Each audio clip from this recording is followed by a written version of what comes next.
Okay, just wait. Dyslexia didn't stop Albert Einstein, winner of the Nobel Prize in Physics. Or Pablo Picasso, the artist. Or Thomas Edison, the inventor. Parents who have concerns about their children's learning are often told to wait and that the child will grow out of the problem. They're told that children develop at different rates, which is true, but the signs of dyslexia and other learning disabilities are there early, and it's much easier to treat them when they're young than if we wait until they get older. It is rarely good news when a parent finds out that their child is struggling with learning. I would argue it's actually not really a learning difficulty, it's a teaching difficulty. And that's what's different about Fraser Academy. We teach differently. That's what helps these kids get up and running as independent learners.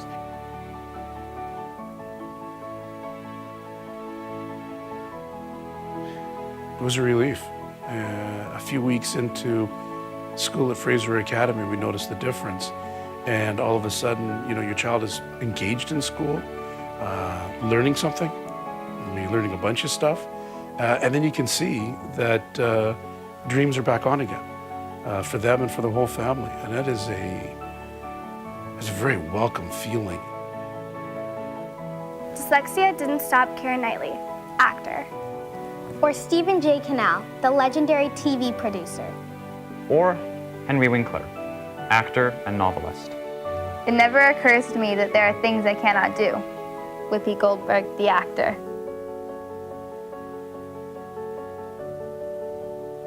The curriculum that we use is mandated by the Ministry of Education. However, what we do is we accommodate the students' specific learning needs.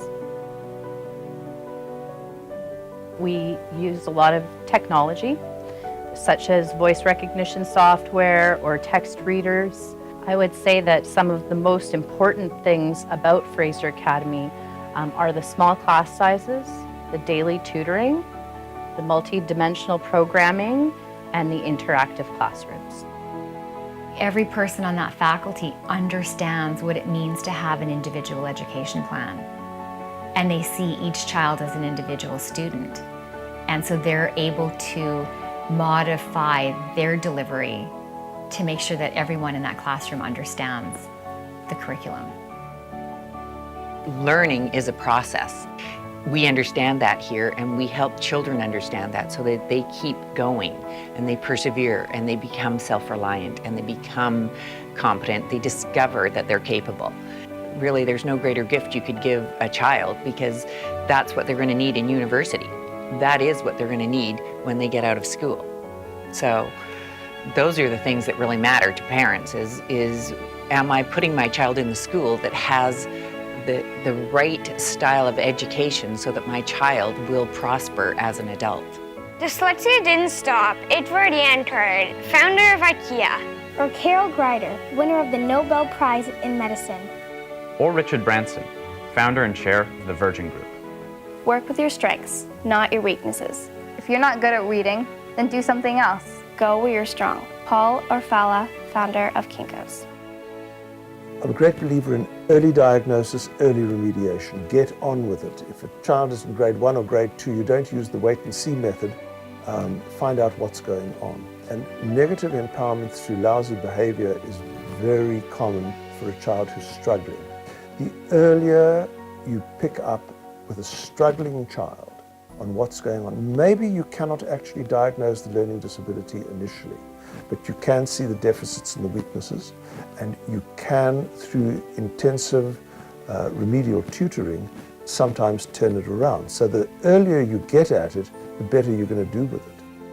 When you look at the skills that employers need today, dyslexics are in a perfect position to provide those skills. In fact, you could argue that dyslexics have those skills better than a mainstream population. But the underpinnings of learning in a mainstream school are reading and writing and spelling, and if you don't have those underlying skills, you can't learn, you can't demonstrate what you know. You make all sorts of decisions about yourself, about your own worth, and about your own abilities. And when you discover that you can learn without relying on reading and writing, or you're taught in such a way that you do learn to read and write, the whole world opens up to you. And that is what Fraser Academy is about. Dyslexia is only a disability if it stops you from doing what you want to do in life. What kids learn here is that stopping isn't an option.